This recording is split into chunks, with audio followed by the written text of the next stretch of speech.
Hello వివాస్, మీ అందరికీ తెలుసు కదా మన మార్కెటింగ్ డైరెక్టర్ గారు. సార్, వెంటోలో మీ జర్నీ ఎలా స్టార్ట్ అయింది ఏంటి అనేది ఒకసారి మన వ్యూవర్స్ కి చెప్పేస్తారా? Hello viewers. సో బిఫోర్ నేను వెంటో కెరియర్ స్టార్ట్ అవ్వక ముందు నేను ఒక మల్టిపల్ ఎంఎన్సీ కంపెనీలో వర్క్ చేశాను. సో ఇండియాలో అండ్ ఈవెన్ మిడిల్ ఈస్ట్ కంట్రీస్లో కూడా నేను జాబ్స్ చేశాను. సో నాకు అక్కడెక్కడ ఇవ్వలేని బెనిఫిట్స్ కానీ ఇదంతా నేను వెంటోలో ప్రెజెంట్ తీసుకోగలుగుతున్నాను.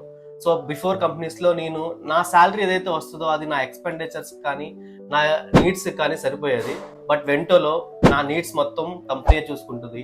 ఓన్లీ నా శాలరీని సేవింగ్స్ చేసుకోగలుగుతున్నాను. సో వెంటోలో స్టార్ట్ చేశాక నా కెరియర్ అనేది ఫైనాన్షియల్గా కానీ కెరియర్ వైజ్గా కానీ నాలెడ్జ్ వైజ్గా కానీ ర్యాపిడ్ గ్రోత్ అనేది జరిగింది. బికాస్ ఏ ఎంఎన్సీ కంపెనీలో ఎక్కడైతే నేను జాబ్ చేశానో అక్కడెక్కడా లేని బెనిఫిట్స్ నేను ఇక్కడ తీసుకుంటున్నాను. నేను ఫస్ట్ స్టార్ట్ చేసింది గుంటూరు బ్రాంచ్ ఎస్టాబ్లిష్మెంట్ నేను ఉన్నాను. సో ఆ బ్రాంచ్ స్టార్టింగ్ మార్కెటింగ్ ఎగ్జిక్యూటివ్గా నేను చార్జెస్ తీసుకున్నాను.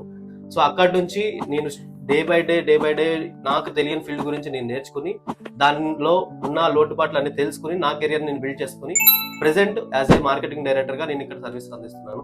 సో వెంటోలో ప్రతి ఒక్క ఎంప్లాయీస్కి ఇచ్చే ఇంపార్టెన్స్ కానీ వాళ్ళకి ఇచ్చే రెస్పాన్సిబిలిటీస్ కానీ ఇండివిజువల్గా ఉంటాయి. మన గ్రోత్ అనేది మనమే చూసుకోవచ్చు. So I'm so proud to be in the team of Vento. Thank you.